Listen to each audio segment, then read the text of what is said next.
darah demi keadilan. Selamat menyaksikan.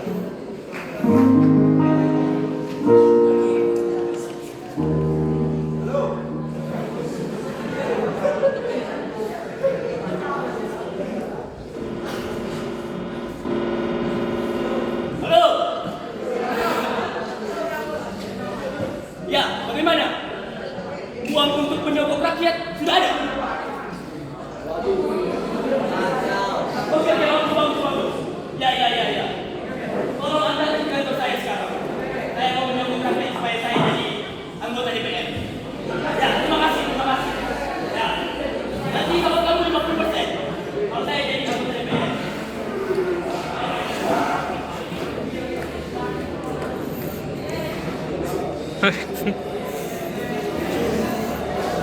Iya, Bu. Ini ya, Pak. Saya dipilih ya, Bu.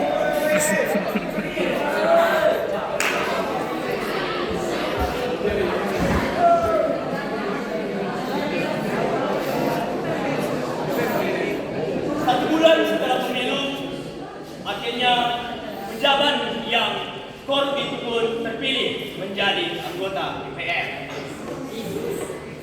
Ya, saya sebagai anggota DPR, BBM turun, pajak tiada, semuanya merdeka. Ini demi rakyat, demi kesejahteraan rakyat. Jadi, saya sebagai anggota DPR yang baru, saya akan berjanji untuk menyejahterakan rakyat Indonesia. Tenang saja, semua akan saya berikan bala bantuan, uang dan juga bansos bebas.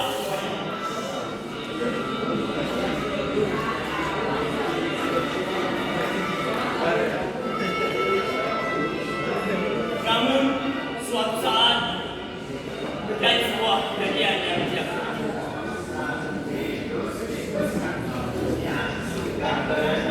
di sungai yang kotor, kisah usang, tikus berdasi, yang suka tingkatnya.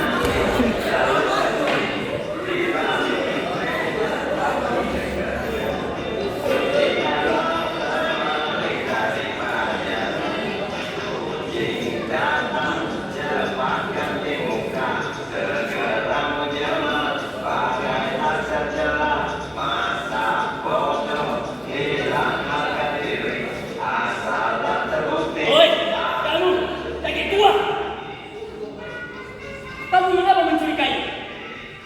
Di Indonesia tidak boleh ada mencuri. Kamu ngapain mencuri?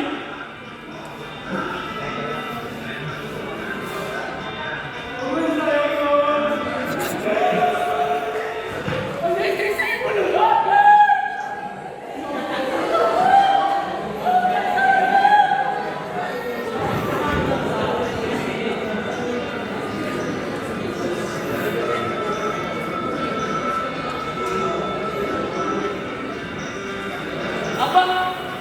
Maaf? Tidak ada kata maaf bagimu. Kamu dihukum 5 tahun penjara dengan denda 200 juta. Saya tidak mau tahu. Polisi, tangkap dia. Dia sudah melanggar hukum di negeri kami. Hukum dia.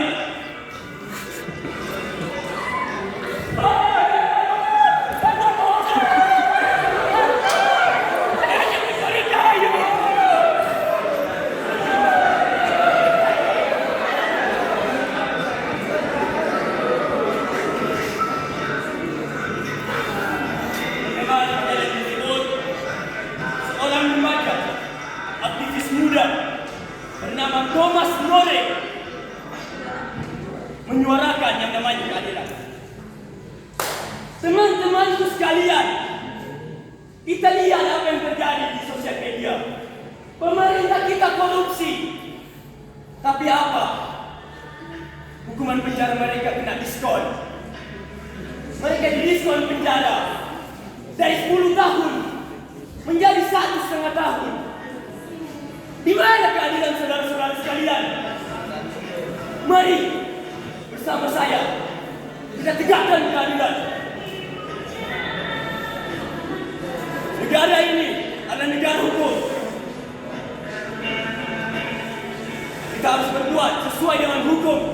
undang-undang yang tertulis.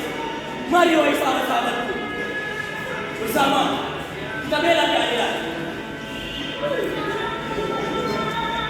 Lihatlah, sekarang kita melihat di sosial media, kakek tua itu hanya mencuri kayu, namun dia dipenjara 5 tahun dan denda 200 juta. Di mana keadilan? Untuk apa kita sekolah jikalau kita tidak berani menyuarakan yang namanya keadilan? NKRI harga mati. Bukan berarti korupsi merajalela.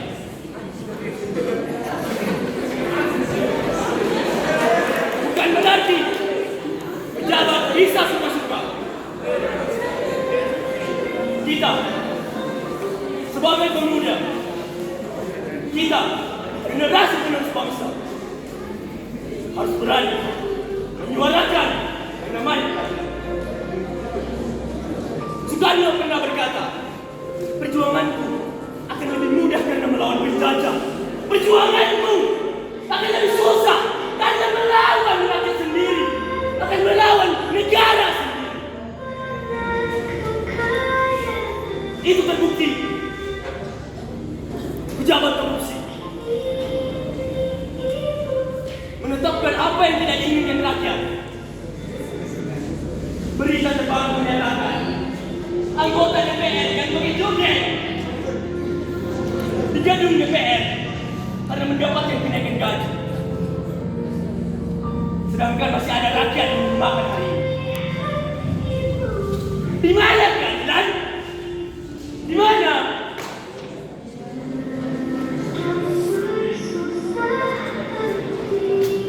Sila kedua, kemanusiaan. Kemanusiaan untuk siapa?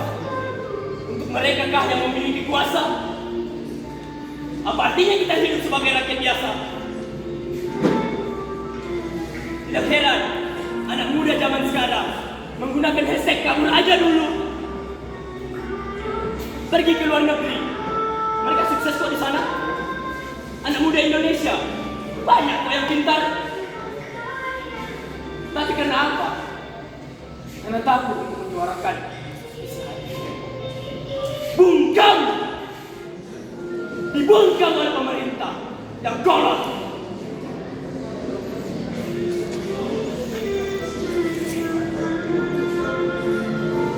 Setelah menjadi hidup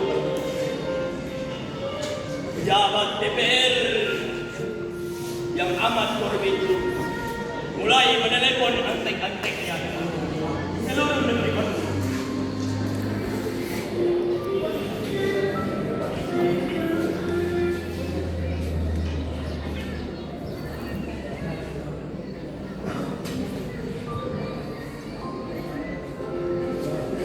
Ya, halo.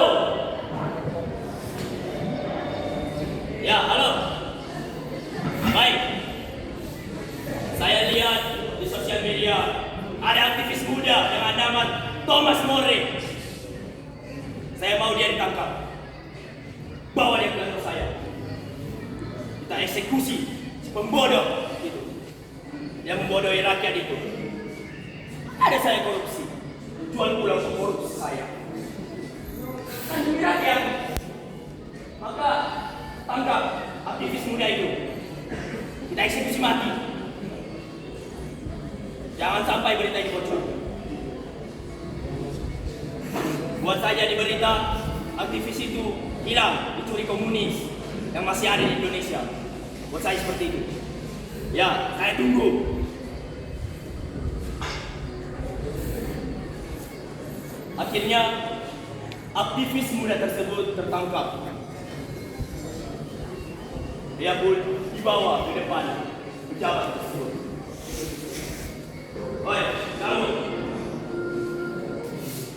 berani-beraninya kamu tidak tahu saya siapa. Saya bisa membayar kamu membayar kamu. Kamu sebagai anak yang bisa untuk diajak kontrol. Maka dari itu biasanya apa yang saya lakukan.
berani untuk menyuarakan apa yang benar. Kita sebagai pemuda Indonesia dalam menyambut HUT RI yang ke-80 ini, kita harus berubah mindset kita, pola pikir kita. Kita utamakan yang lebih urgent, rakyat yang menderita, berani menyuarakan kebebasan dan juga keadilan. Karena apapun itu, kita adalah generasi penerus bangsa.